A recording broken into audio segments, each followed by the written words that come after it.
سوال ہے کہ میں نے بڑے ہو کے اکانومسٹ بننے کا دل چاہ رہا ہے میرا, تو میں اچھا کمال کر دیا تم نے.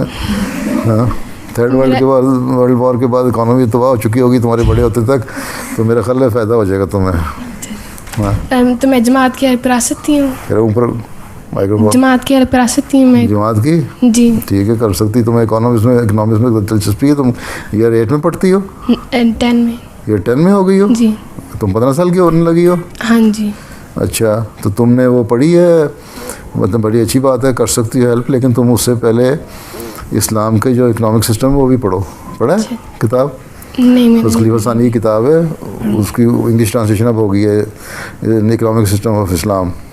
وہ پڑھو, تمہاری دلچسپی ہے تو ہیں تو ٹھیک ہے. اکنامکس پڑھنے کی اچھی بات ہے. فائنانس میں ہیلپ کر سکتی ہو, کس طرح ہم زیادہ سے زیادہ لوگوں کو فائدہ پہنچا سکتے ہیں.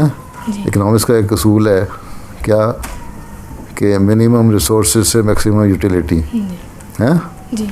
تو اس کو کس طرح ہم کر سکتے ہیں کم سے کم ہماری, یہ تو جتنے مرضی کارخانے لگ جائیں جماعت احمدیہ کے, بزنس ہو جائیں, بزنس پھیل جائیں, چندہ جو ہے نا وہ ختم نہیں ہوگا کبھی بھی, کیونکہ یہ اللہ تعالیٰ کا قرآن شریف کا حکم ہے. ٹھیک, اب اس میں سے ہم نے اس کو کتنا یوٹیلائز کرنا ہے, میکسیمم اس سے فائدہ اٹھانا ہے. تو اس قسم کی پالیسیاں بناؤ گی, بڑی اچھی بات ہے. تم پالیسی میکر بن جاؤ گی جماعت احمدیہ کے فائنانسز کی.